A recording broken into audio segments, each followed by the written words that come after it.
where do you go?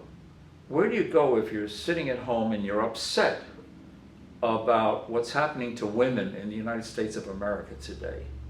Do you just growl on the sofa? Or do you growl at your dog? Or where do you go? Tell us, what are some of the reasons why you continue to support WESPAC? Well, I was always attracted to WESPAC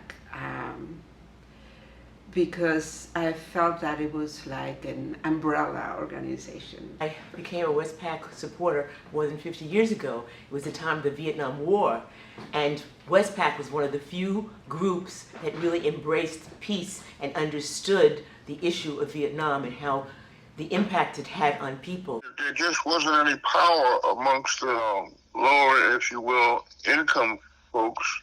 And WESPAC held meetings and sat and spoke with people and brought people to the forefront and interacted with organizations. And it was the only organization in Westchester that was doing that.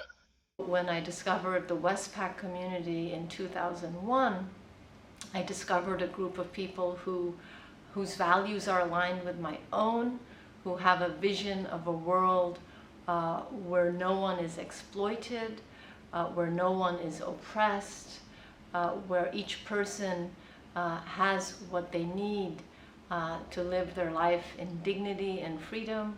WESPAC has created a space for me to see all of the different movements, different people, different organizations, and how they come together, and how all of them, how we can create a unifying vision.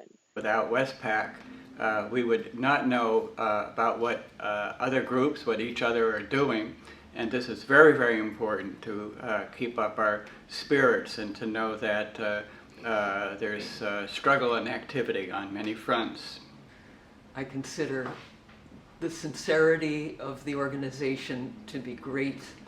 I feel its heart is in the right place, and it espouses a lot of the values and ideals that I carry in my heart. They're not afraid to take a stand because they have integrity and they believe in people. WESPAC focuses on building relationships, and I think relationships are the basis of our organizing. I have seen this over so many years, the way WESPAC brings together different communities. When I first moved to Westchester, I thought, I don't even know if there are any progressive people here. And now I know there are tons thanks to WESPAC. So I formed the first New York Construction Brigade for Sandinista Nicaragua, with 4 WESPAC colleagues joining me to help. WESPAC allowed us to discuss, to learn, to listen to a lecture, to see a film, to argue. It allowed us also to actually go and walk the walk. We've had protests I've been a part of. I've gone to conferences. I've done different workshops. To have a democracy, you really need to have an informed public. And WESPAC has been a source of giving me good and useful information to navigate the world. When I was, a younger activist, like WESPAC and Nada in particular, the director of WESPAC gave me so much support and helped me develop as a leader.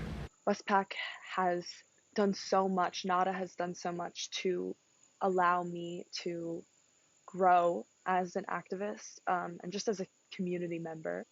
I have been provided so many opportunities, met so many people that are supporting me in the WESPAC community.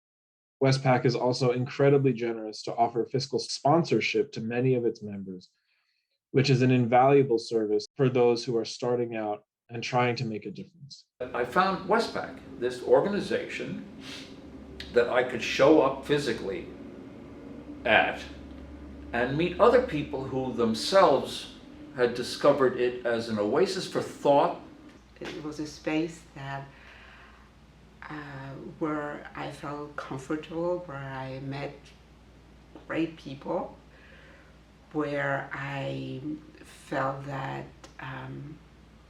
ideas were welcomed. And it's such a relief to come into the office and to feel this peaceful place and the energy of all the people in our community who work hard every day for a more just and peaceful world. The people are what make WESPAC so precious. I think supporting WESPAC is supporting social justice in Westchester. I hope everyone who comes in touch will be so proud to meet the community of human beings who, to me, I know this sounds kind of chauvinistic, but the best of America.